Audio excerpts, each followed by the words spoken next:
சில விஷயங்களை நம்ம குறைக்க போறோம். என்ன குறைக்க போறோம்? முதல்ல இந்த புத்தக பை சுமையை குறைக்க போறோம்.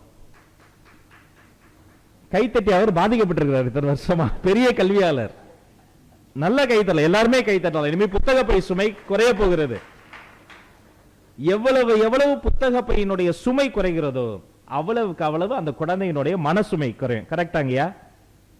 நிலாக்கு போன நீல் ஆம்ஸ்ட்ராங் கூட கம்மியா தான் எடுத்துட்டு போயிருப்பாரு. எங்க பள்ளிக்கூடம் வர பிள்ளைங்க அந்த புக்கு இந்த புக்குன்னு தூக்கி அதை சுமக்க முடியாம சுமந்து கஷ்டப்பட்ட காலம் மலையேறி விட்டது. இனி புத்தக பை சுமை குறைக்கப்படுகிறது. சரி, அதை குறைச்சிட்டோம். ஒன்னு அதிகப்படுத்த போறோம். எதை அதிகப்படுத்த போறோம்? நம்முடைய டெக்ஸ்ட் புக்ல அது வெறும் டெக்ஸ்ட் புக். டெக்ஸ்ட் புக்னா தமிழ்ல என்ன சொல்வோம்?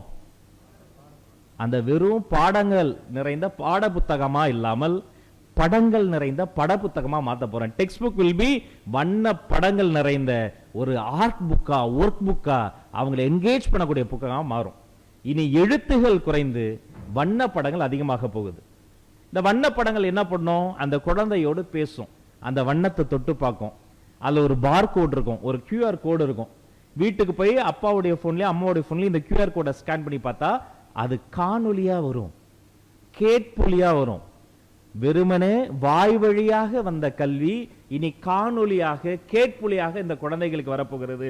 புத்தக பையின் சுமையை மட்டுமல்ல, மனசுமையை மட்டுமல்ல, அவர்களுக்கு அந்த டெக்ஸ்ட் புக்னு சொல்லப்படுற பாட புத்தகங்களின் சுமையும் குறைத்து அதை ஒரு பட புத்தகமாக நம்ம மாற்ற போகிறோம்.